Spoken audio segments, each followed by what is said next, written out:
Olá, vamos dar continuidade às nossas questões. Vamos fazer uma questão agora envolvendo colisão e um pouco de energia. Vem comigo.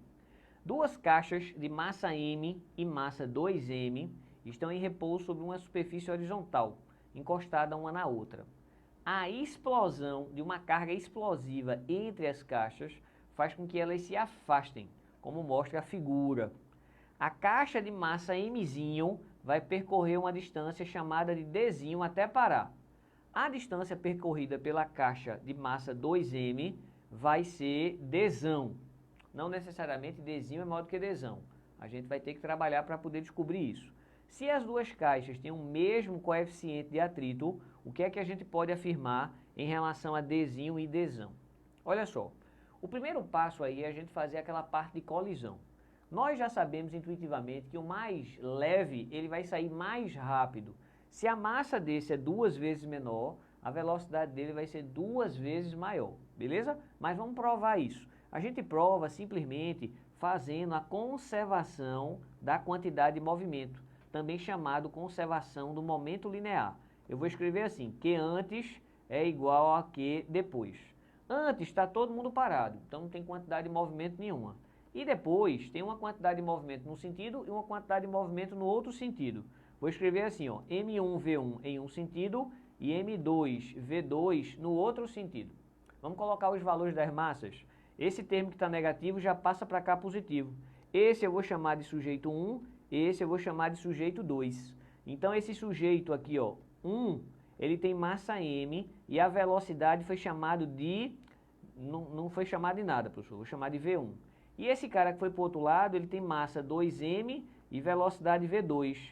E aí a gente descobre então ó, o que a gente tinha já comentado, vamos dizer assim, de forma intuitiva, que a velocidade do mais leve, ele é o dobro da velocidade do mais pesado.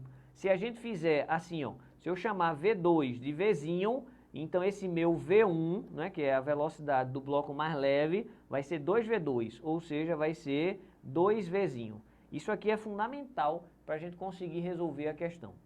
E agora vai entrar a parte de atrito. É o atrito que faz ele frear, né? Ele sai com uma determinada velocidade e vai freando, freando, freando até parar.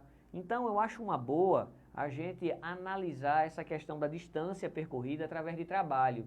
E o trabalho está associado à variação de energia cinética. Então vamos lembrar esse teorema. Vê se tu capta aqui esse teorema, teorema da energia cinética. Olha só, o teorema da energia cinética diz que o trabalho resultante é igual à variação da energia cinética, certo?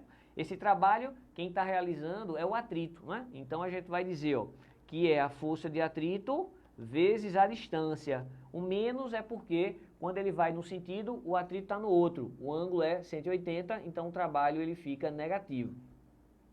E a variação da energia cinética é a final, que é 0, menos a energia cinética inicial. Então, menos de um lado, menos do outro, a gente vai simplesmente escrever, ó, qual é a formulazinha da energia cinética? M, velocidade ao quadrado, dividido por 2, tem que ser igual à força de atrito. Como é que calcula a força de atrito? Mi vezes a normal. E numa superfície, né, horizontal, o peso é igual a normal. Então, eu posso escrever peso como sendo mg. Então, aqui, ó, mi vezes a normal, vezes a distância. Então a gente percebe que a distância percorrida não vai depender da massa.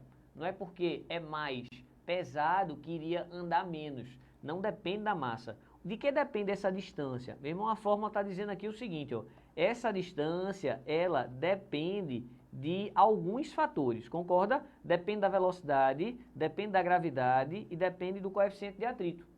Mas, no nosso caso, a gravidade nos dois objetos de massa M e 2M são iguais. O coeficiente de atrito também foram iguais. Então, o que difere um do outro é a velocidade.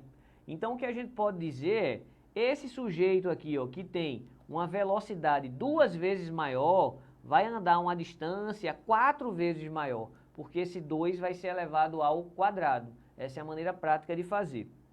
Bem, dessa maneira, o mais leve, que a gente disse que é o Dzinho, andou 4 vezes mais que o pesado, que foi Dzão. Então a gente vai procurar essa resposta. Dzinho é igual a 4 Dzão. Isso já é a nossa letra D. Mas se você não gosta dessa resolução por setinha, vamos então fazer de forma, vamos dizer assim, mais rigorosa. A gente vai fazer o seguinte, beleza, a gente provou que esse d de distância percorrida depende da velocidade elevada ao quadrado, depende do fator 2, né? Tem um 2, um μ e um g. A gente vai fazer isso para cada caso, tá? Então, dzinho é o sujeito rápido. O sujeito rápido tem uma velocidade 2v, beleza, 2μg. Então, esse dzinho, ó, ele vai ser 4v ao quadrado sobre 2μg. Deixa isso guardado. Já o sujeito pesadão, o que é que eu vou colocar para o sujeito pesadão? Eu vou colocar, não dzinho, mas eu vou colocar dzão, beleza?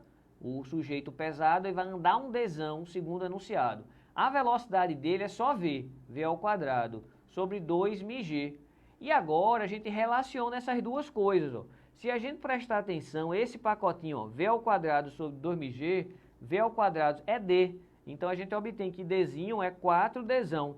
Ah, professor, mas estava tão claro que se a velocidade dobra, então a distância aumenta 4 vezes. E aí essa expressão ela fica verdadeira, não precisava ter feito isso. É só para contextualizar assim mais didático, tá? Tem gente que não gosta dessa regra de setinha, então dessa forma de substituição fica mais claro. Beleza? Valeu. Com isso a gente marca aqui, ó, a nossa letra D.